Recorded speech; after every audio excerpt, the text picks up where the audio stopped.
In light of this kind of current cultural climate where there's a lot of social tension and strife and whatnot, I thought it might be kind of helpful to reflect a little bit upon the Acts of the Apostles, chapter 2, which is typically associated, of course, with Pentecost Sunday. So, as you might recall, in the context of that particular story, the disciples are gathered in the upper room, and then all of a sudden the Holy Spirit descends upon them like tongues of fire. As a result of which, what happens? They become brave, certainly, but more to the point, they are able to speak in such a way which is understandable to the people in their midst, each according to his or her native tongue, which certainly commemorates the birthday of the church, right? So you think about Pentecost Sunday, the birthday of the church. But on top of that, it speaks to the fact that the church at her best, the church in her essential nature, has both radical unity and radical diversity. So, given all that, I want to spend some time right now sort of expounding upon those 2 points. Again, this notion of radical unity in the church as well as radical diversity. So, first of all, with regards to diversity, to kind of realize that we shouldn't be threatened by legitimate diversity in the church. We shouldn't be threatened by legitimate diversity in the church. So, the example that comes to mind, think about this image of the mystical body of Christ. This key theological image in the mind of St. Paul that he talks about in the context of Romans chapter 12 and 1 Corinthians chapter 12. So, this idea of Jesus Christ being the head of the mystical body, and of course, the baptized members of the church being the various members of Christ's body, right? The idea being, of course, that if you're called, for example, to be a foot, be a good foot, right? Realize that God calls you specifically to be unique, to be your own unique self. He calls all of us to holiness. He calls all of us to sainthood, but that looks different depending on who you are, right? So how do you become the person that God's calling you to be? Don't try to be someone else. And on top of that, if you want to build up the mystical body of Christ, how do you do that? Be yourself and don't try to be someone else. In other words, celebrate your own diversity within the unity of the church. And so to illustrate the point, I remember years ago when I was still an associate pastor, taking this course that was sponsored by the Archdiocese of Toronto called Good Leaders and Good Shepherds. And I think for all the people who took that course, perhaps one of the most memorable parts of the course was when we did different personality tests, right? Because it revealed to us certain strengths and weaknesses about our various personalities. And the whole idea was not to suggest that one personality type is better than the other, but to kind of, again, realize strengths and weaknesses associated with each different personality type. And so, for example, if you are introverted and controlling, you have a tendency to kind of write people off if they use perhaps a few more words than necessary to express a particular point, right? Comparably speaking, if you are extroverted and controlling, you tend to kind of make quick assessments to say, well, obviously the situation is this, obviously we should do that, whatever the case may be. So given those different kind of weaknesses, for example, with regards to those different personality types, it begs the question, like, what do you do? Certainly, learning self-awareness over time is helpful, right? So again, organizational behavior, principles that apply to real life. But on top of that, what's really helpful is to bring other personality types into the fray, to celebrate diversity within a human community, right? To kind of realize that, look, if I bring other people to the table with different perspectives and with different personality types, along with their corresponding strengths and weaknesses, together we are stronger. Together we can form real solutions to difficult problems. Okay, so that's kind of the first point. But the second point is this: to appreciate the distinction between making an argument and simply being argumentative. So we'll deal with the more kind of simple idea first. This idea of being argumentative. So think about some talking heads that you find on American television, right? So two people not really having a discussion or having a proper argument, but rather two people simply yelling at each other. And again, that's simply being argumentative as opposed to making an argument. Because making an argument is a very specific thing.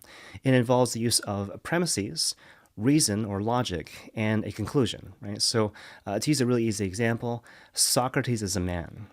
All men are human. Therefore, Socrates is a human, right? So each one of those different statements is based on a premise, right? And the idea is that using sound logic or using sound reason, we come to a particular conclusion. And of course, the whole idea is that if I want to make a counter argument, I don't simply yell at the other person. I question the premise, I question the logic or the reasoning, and therefore try to disrupt the underlying conclusion based on the premise and based on the logic slash reasoning. And again, that's the idea of argument as opposed to being simply argumentative.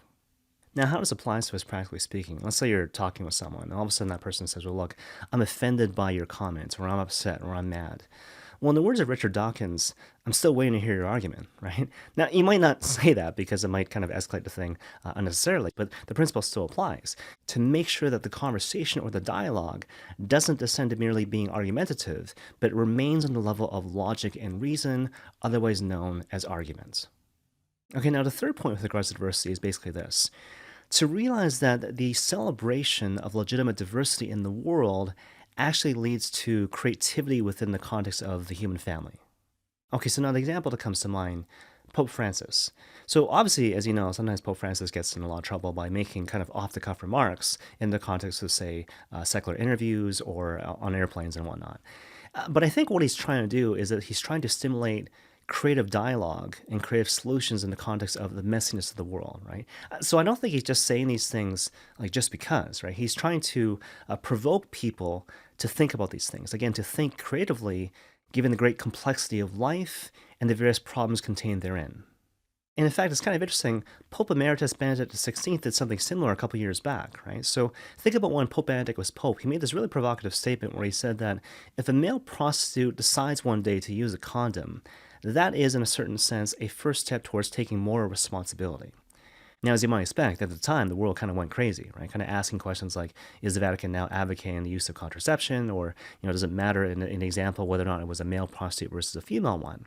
Until finally, I believe it was Dr. Janet Smith who said, well, no, it's not really the point, right? The idea is that, to use a different analogy, let's say a bank robber has been robbing banks his entire life, but then one day he decides to use an unloaded weapon as opposed to a loaded one, or like a wooden gun as opposed to a real gun. Well, again, that's the first step towards moral responsibility.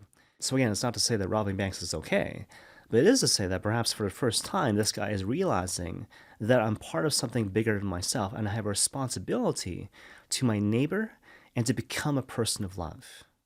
To use a slightly different example, think about the widespread use of different symbols and images and slogans. So, what a lot of people will do and say in a certain sense is like, look, unless you advocate my specific symbol or image or slogan, you are intolerant of me or you hate me, right? But you see, the thing we got to realize is that many times these different symbols and images and slogans, they represent very specific ideologies or very specific political approaches to resolving particular human issues and concerns, if you will, right? So we got to avoid a situation where we basically say to each other on some level, look, unless you advocate my particular symbol or image or slogan, you either don't like me or you're not concerned about this particular issue.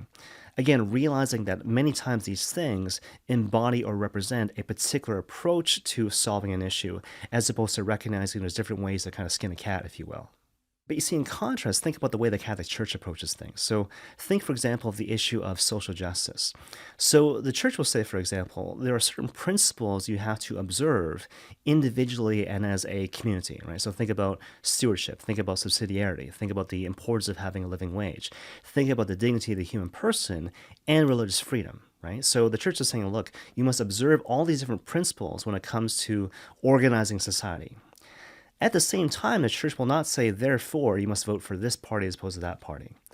Not simply because the church doesn't want to get involved in politics full stop, but rather because the church kind of recognizes that people are meant to work amongst themselves to come up with creative solutions to complex human problems, right? And so the whole idea is like, look, here is right and wrong, true and false, but now go to it as a community of persons, bringing to the table your diversity and creativity to come up with creative solutions to real world problems. Okay, but now that kind of brings us to the notion of unity. How do we celebrate and protect the notion of unity in the church and unity within the world? Well, first of all, to kind of recognize that the truth will set you free. To not be afraid of the truth, but to recognize that the truth is good, and again, more to the point, the truth will set you free. So to use an analogy, think about the notion of science, right? So if you think about it, every scientist approaches his or her craft presuming that nature contains a certain logic and reason, right? The logos of the Lord is contained within the very fabric of the world, right? And therefore, I can approach the world using the scientific method to discover the logic and reason contained therein. And see, the thing I want to suggest to you is that the same principle actually applies when it comes to the human person. And so, for example, when we say to someone, look, there's a better way perhaps for you to live, they might say to us, look, who are you to impose your views on me? But another way to look at it is like, look, do you believe that life has meaning, that life has purpose, right? If you do, if you believe that for the world, if you believe that for yourself, therefore, there must be a right and a wrong, a true and a false, a better and a best, right? And therefore, there must be a better way for me to live as opposed to a worse way, right? Based on the premise that my life has meaning and purpose. And how do you discover the truth of these things? By using reason, logic, observation, and experience. And on top of that, by engaging in authentic and proper dialogue. Not being argumentative, but engaging in real arguments. Okay, so that's kind of the first point with regards to unity. But the second point is this: to realize that the only reason why God hates sin is because sin is bad for us. And you see, practically speaking, what this means is that if we approach people with an eye towards fraternal correction, again, in the sense of saying perhaps there's a better way for you to act or behave or make choices in life, if that person responds by saying, look, you are being intolerant of me, or you're imposing your views on me, or you're engaging in hate speech, our response to them on some level should be, look, I think there's a better way for you to achieve authentic human flourishing. And I'm proposing that this type of behavior, as opposed to this other type of behavior, might be more consistent with that particular end, and therefore your deepest aspirations and dreams. Now, you might disagree with that, but can't we at least have that type of conversation? Okay, one final point. I'll kind of end with this. So recently I was listening to an episode from this podcast called Poco a Poco, right, which basically means little by little. It's a podcast by the Franciscan Friars of the Renewal. And over the course of this particular episode of the podcast, I think it was called Discipleship as a Team Sport, one of the priests, one of the friars, talked about how another priest had this really great quote where he said, blood is thicker than water, but grace is thicker than blood. And so, to use an analogy, this guy who was speaking on the podcast, he talked about this really famous episode in the Gospel, from the Gospel of Luke chapter 8, where basically there's Jesus' mother, right, and his relatives. And someone from the crowd says, behold, is your mother and your brothers, right? In response to which Jesus says, well, no, here are my mother, here are my brothers, right? The people who listen to the word of God and actually do it. Now, as you know, probably, a lot of people look at that particular passage, and this was talked about in the podcast episode. A lot of people look at that particular passage in the Gospel, again, from the Gospel of Luke chapter 8, and they say, they approach it from the perspective of an apologetic standpoint vis-a-vis the Blessed Virgin Mary. So they say, well, Jesus wasn't trying to disrespect the Blessed Virgin Mary, because if you think about it, who obeyed God perfectly more than anyone else, it was the Blessed Virgin Mary, right? But again, more to the point, the person in the context of this podcast was saying that you can look at it from a different perspective, right? So quite apart from this stuff about the Blessed Virgin Mary, to really take the thing at face value. Again, to really capitalize on this idea that the family of God is based more on grace as opposed to blood. Now, the thing I want to point out to you here is that quite apart from kind of downplaying the importance or value of blood or familial relationships, such as between siblings or between, parents and children, the point of the person speaking on the podcast was to extol relationships based on the primacy of grace. So, for example, think about the notion of fatherhood, right? So someone might say, well, look, I'm a father by virtue of the fact that I engaged in the marital act, and as a result of that, I have a child, like a son or a daughter. But another way to look at it is that a person fully enters into the vocation of fatherhood insofar as he learns what it means to be a father in the image of God the Father and intentionally tries to walk along those lines. And of course, the whole point is that the same principle actually applies right across the board, not simply to relationships between fathers and their children, but again, all relationships. All relationships are purified and strengthened and elevated if they are lived according to God's grace and according to His truth. But we can actually take it one step further, because it kind of begs the question, how do we know that we're living in the sweet spot? How do we know that we're living our relationships in the context of God's grace and according to His truth? Well, that brings us to this really famous passage from St. Paul, specifically his letter to the Galatians chapter 5, where he talks about the fruits of the Spirit. So they basically enumerate the fruits of the Spirit. They essentially include love and joy, peace and patience, kindness and generosity, faithfulness and self-control, right? And you see, the whole point is that once I make my mind to live according to God's grace and to live according to His truth, I obtain in my heart the fruits of the Holy Spirit. And might I suggest to you, brothers and sisters, that's the whole point of all this talk with regards to the moral life.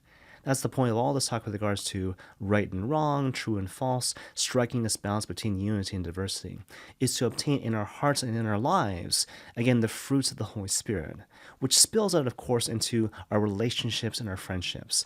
And might I propose to you, that's the way for all of us to obtain authentic Christian community. And may God bless you all.